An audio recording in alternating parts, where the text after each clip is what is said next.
In the high liability profession of law enforcement, one of our many responsibilities is to maintain the high standards of accountability. This includes reviewing the force an officer uses, including when it's in response to resistance. This investigation I'm discussing with you today is the result of our own commitment to conducting a review of use of force by an officer. I'd like to note that the juvenile involved in this particular case, his father, nor the juvenile, nor his guardian, ever complained to the Clearwater Police Department. This investigation was the result of our own diligence in conducting an internal review because of the high standards our community and I demand from our officers. We do so even though the results of these investigations may not necessarily be favorable news for the police department. On April 2nd of this year, Officer Michael Leonardo, a 4-year veteran with the Clearwater Police Department, responded along with 2 other officers to a youth home in Clearwater that is run by Family Resources. This location serves as a shelter for at-risk juveniles, children who are wards of the state, homeless children, and a variety of other children and teenagers in certain circumstances. The information relayed to the officers as they responded in emergency mode was a juvenile was violent and breaking things, and slamming windows, and screaming and punching things. When the officers arrived, the juvenile had calmed down and was sitting in a chair attempting to contact a family member. At this time, the officer properly secured the juvenile in handcuffs to avoid conflict should the juvenile become disruptive and disorderly again. He conducted his investigation and developed probable cause to charge the juvenile with battery. With the juvenile handcuffed, the officer decided to take the juvenile and secure him in a police vehicle. What transpired next is what led to Officer Leonardo being dismissed from the Clearwater Police Department, and I'd like to walk you through the video, which will be provided you on a thumb drive at the conclusion of this press conference.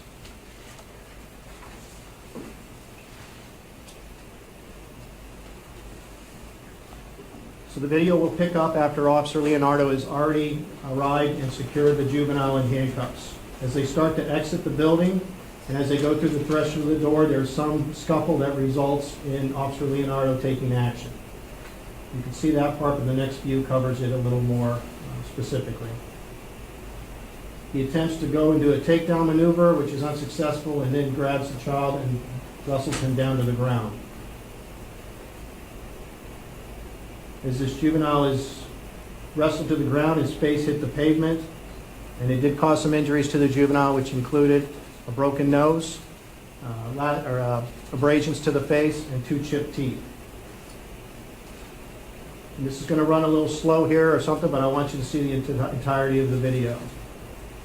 At some point, Officer Leonardo at this time is telling this juvenile to calm down or to stop running his mouth and some other things that he was doing. He was cussing at the officers pretty heavily. They'll put him into the police car.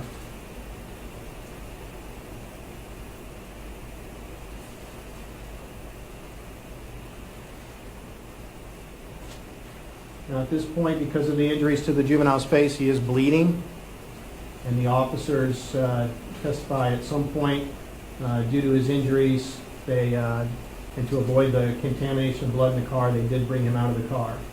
This officer that is standing here now had just called on the radio and made arrangements for medical treatment, so there are paramedics on the way while this video is tolling at this time.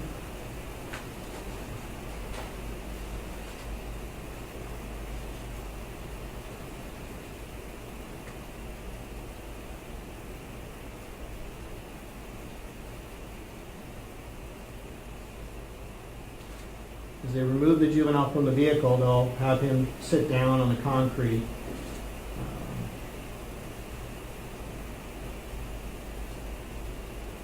And of course, he is in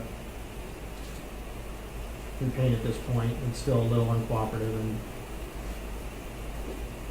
verbally defiant.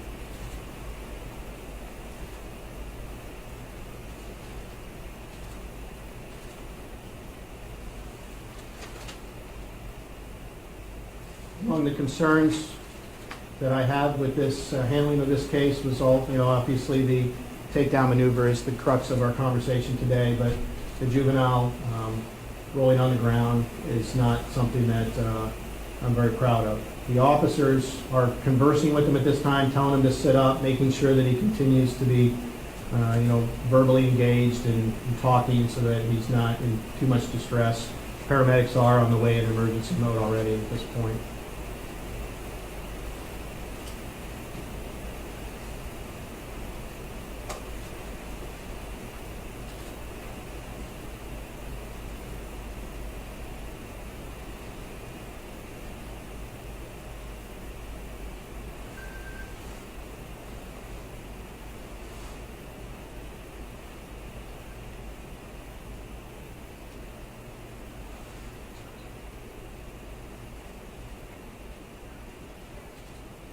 How does this make you feel, Chief, watching this?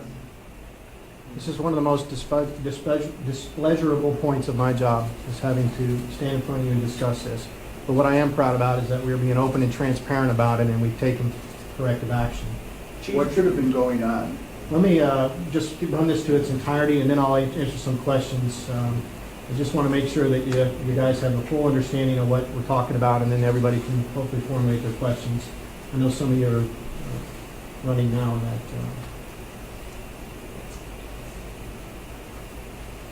This juvenile, 13 years old, obviously his name's confidential. We aren't able to release it. He's had some contact with the police over the course of the last couple of years, maybe about 10 or so contacts. This is our first contact with Clearwater Police Department. He is a ward of the state. His father is not in his life at this point, and so he has a guardian through Equity Youth Alternatives, and his history is mostly runaway, retail theft, that kind of stuff. He was verbally abusive, but as we'll talk about, that's not the expectation of my officers, that they'll react to that kind of engagement. So I take no pleasure in standing in front of you today to share this news. I don't see that we provided the level of service that I would expect this 13-year-old to receive, but I also don't see the officer necessarily as a villain, but simply a human being that made a tragic mistake and exceeded his authority and what his amount of force that he was allowed to use. There are some mistakes in this profession that cannot be overlooked. I've stated in the past that I don't tolerate excessive force, and this dismissal is me maintaining my word and my commitment to the community. This organization, with regard to the review of this use of force, performed exactly as it should have. The supervisor did his sworn duty to review this use of force impartially and completely. He obtained the available video and interviewed the witnesses, and then he referred it for further investigation as is required by our policy. Upon this supervisor finding this material, the officer was placed on administrative duty until we were able to complete the investigation. And that investigation culminated in me making this decisive action once it was complete and all the available evidence was reviewed. I'll be more than happy to take a few questions. I'm going to start to my left. But what about the other officers, the two others who responded with him? Did they face any punishment? Well, they got remedial corrective action. They were retrained and they received some written counseling. They had some explanations for wanting to continue to dialogue with the kid and keep him engaged because of his injuries. However, him rolling around the ground was not something that I felt was appropriate, so they have been corrected as Can you well. talk about the takedown, would you, and the use of force where it became excessive? Yes, we utilize a matrix system with Clearwater. Some agencies have a very similar system, in which case if you experience a certain amount of resistance, you have a certain amount of responses that are available. The critical problem with this evaluation is the juvenile, if he is trying to pull away as described, and as you can see a little bit of a scuffle in the video, the officer has to pick that amount of force which is the least amount necessary. And so even though a takedown could theoretically be allowable when you have active physical resistance, when you have two other officers there with a handcuffed prisoner, simply having another officer come up and grab him on the left side would have been a more appropriate response. So therefore, that's why I believe the takedown was excessive and not necessary, and I believe that when you have a juvenile who's 5'6", 150, and an officer who's 5'8", 200 pounds, and two other officers there, that we should be able to control that prisoner on the way to the car without having to go to a takedown. Chief, if you can, did the officer, after viewing the video, after going through this investigative process, did he maintain that he had done the right thing, or did he acknowledge that he was wrong and accepted your findings of this investigation? I think from my interactions with him, I guess the best quote I could give you that he shared with me was, after reviewing the video, I do see that I had better options. And so he acknowledges that. But temperament is part of this job, and making those decisions under pressure is part of this job. What did he say was the reason for the takedown? Was it just that he was pulling away? Was there a verbal altercation going on? Can you describe that a little Sure. bit? His explanation was that as they went through the threshold of that door, he felt that the juvenile had pulled away from him and that he was losing grasp, and that kid could potentially either run or engage in some type of interaction. From the video, you'll see that it looks like he has a hand on him pretty much the whole time. But even if that explanation holds true, as he's able to clearly regain his grasp and his grip on this particular juvenile, and therefore I think it's those things that happen within milliseconds right after that are a problem. You said he had a chipped tooth and a busted nose. Any prognosis after the fact now? How's he doing? Now, other than the teeth need to be fixed, he does look like he's recovered. You think you're inviting perhaps a lawsuit from the family by showing this at all, or is there any concern about that? Well, I don't think in this business you do your decision-making based on those facts and circumstances. I think your job is to do what's right and just, and I think the expectation is that we are continually monitoring our use of force and that we are taking corrective action. And, that's for somebody else to deal with as far as a settlement or any issue with the family. Any other problems in his jacket as far as use of force in the past? No, with use of force, there are a couple discourtesy issues that we did address with him, which is just kind of verbal dialogue issues. But other than that, he's never been investigated before as far as excessive force. I said I don't really believe it's appropriate for me to villainize him. He's a military veteran, did 8 years in the service. He did 2 tours in Afghanistan and 1 in Korea. In this particular scenario, he just didn't handle himself appropriately, and some of these decisions in this business are damaging to your profession. Chief, 2 questions. When did this happen? The incident happened April 2nd. April 2nd. Of this year? Yes. And he was terminated? Terminated effective Monday. Okay. And the other 2 officers, what should they have done when he was thrown? I mean, is there anything that they should have done when No, all this success? no. To kind of to Mrs. Varn's point at the Times, the corrective action we took on those officers was for their handling of him as he's rolling on the ground. From speaking experience of doing this job for 25 years, when an officer does what Officer Leonardo did in that picture, it happens within a second and a half. And your first thing is, what am I missing? Did the guy get a handcuff off? Does he have a gun? Did he try to do something? What did I miss? And by then, it's already over. So I don't think that the officers did anything inappropriate with regard to him actually handling that. The corporal on scene, he did contact paramedics. He did discuss the incident with the supervisor, which started the whole system in place for us to get to the bottom of it. And because a child was involved in this, I'm assuming that you're taking this more serious. Well, I think anytime you have a prisoner who's handcuffed, that's obviously a concern. I think the age of the subject is a concern. I think all those subject factors that we would refer to him are a concern. So yes, I think the fact that the kid is a 13-year-old juvenile, whether he was verbally defiant or aggressive or not, it's still the expectation that you handle people appropriately and fairly. Is it routine to review anytime there's a use of force? Yeah, anytime there's a takedown or higher, we review the use of force, and the officers or the sergeants do a pretty phenomenal job. I'd hate to refer to the word as routine because the expectation is that they really do a really complex, impartial review and then, put it to a higher authority if it becomes a problem. And who sounded the alarm? It was one of the sergeants of this particular Who squad. responded after this, or who was there already? Yeah. Well, yes. There was a couple people. There was, the mechanism in place started when the supervisor is obligated to do his review. And the corporal shared information with the sergeant that you're going to want to get the video and it might have some issues, and it developed from there. Obviously, video helped here. Does this change your mind at all about body cams? Not really, and that's because we tend to have a proliferation of video available at this point. I've never had an issue. As I stated, we find if there's any video available, and generally there is not a problem finding it. And with video phones and everything else, we're just not having that kind of issue. So it hasn't changed my view on body cameras. So Chief, a mixture of emotions is what I'm hearing from you, I guess.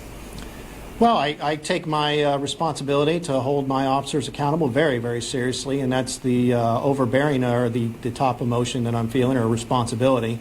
I take no pleasure in dismissing a father and telling him that he doesn't have a job anymore, but people are held accountable for their decisions, and that's the way it is. The officer's age, do you know? You know off the top of your head? I don't know off the top of my head. I can get it for you. Okay. And his first name again? Michael Leonardo. Chief, when he was rolling around on the ground, what should they have done? Just pick him up and lean him against the car again, or put him back in the back seat? I would have left him in the car. You could leave the door open and monitor him. That would have been my preference, and that's the information that's going to be relayed to people moving forward. Obviously, there's concerns about blood contamination that were part of this decision-making process. I mean, we have enough funds to clean a cruiser if we need to. Are you going to be paying for his teeth? I don't deal with that directly, but surely my explanation to the risk management department that would deal with that particular scenario is that we could have done better, and I think they'll work those details out. Will repairing his doing the dental work on the 13-year-old? Yeah. Okay. And the message to the other officers in your department who see this, who are going to have occasion to use force at some point? Yeah, I don't necessarily know that the message from me to my officers is probably much different than what you would experience when you talk to the majority of my officers. I think they all understand. I think when they see this, I think the officers will have the same conclusion that I have. I don't think there's any consternation across my department on the expectation of our level of service. Was the child hospitalized at all, or was he just treated at the scene? No, he was taken to the emergency room and then he didn't. I don't think he stayed overnight, but yeah, he was examined at the hospital. Which hospital? I don't know. Oh, and when is their Probably review more. conducted again? You said takedowns? Or? Takedowns are higher. Okay. Yeah. And when you mentioned, you were looking for, did he pull out a gun? Did he try to run? When are takedowns appropriate? What are you looking for in assessing that? Well, like I said, the way the matrix works, it's not just simply a person does this so you can do that. Okay, so when a person provides active physical resistance, which is physical resistance that's trying to defeat what the officer's trying to do, like say trying to get him to the cruiser, a takedown could be appropriate, but it better be somebody that's bigger than you, or that there's certain subject factors that would be involved. If you were trying to arrest somebody and he was giving you the same active physical resistance by pushing away and attempting to defeat your attempts, a takedown would be appropriate there. The factors that, the complex factors that have to be evaluated on a second's notice for the officer is size, weight, he's handcuffed, history of mental illness. All of these factors need to be weighed, and then it comes down to really just a reasonable standard. What's reasonable and prudent. Well, what do you think triggered the response from this officer? Do you think it was just frustration, the way this young man may have been talking to the officer? What do you think triggered that response? I really wouldn't necessarily want to speculate. He gave his explanation that he felt that the juvenile was trying to break his grasp. But the juvenile was verbally defiant and cussing at them pretty. It was without dispute that he was pushing their buttons verbally. And you can see in the video the juvenile kind of turns towards Officer Leonardo, and if that's what caused him to lose his temper, either way, it's still inappropriate. Do you think this officer should have another chance, perhaps, to work with another law enforcement agency somewhere else? I think that's probably a question for some other administrator. I think it's pretty difficult to recover from this particular type of situation. And you said he served in the military. Do you know which branch? Army. Was he in active duty in Iraq or Afghanistan? I don't know, well, he was active in Afghanistan. I just don't know what the war, if it was in a war zone or not. Anything else? The other officers, are their names included in all this stuff we're getting? We'll verify it now. We'll get them to you. Okay. All right. I appreciate everybody. Thank you for coming out. Thank you, Chief.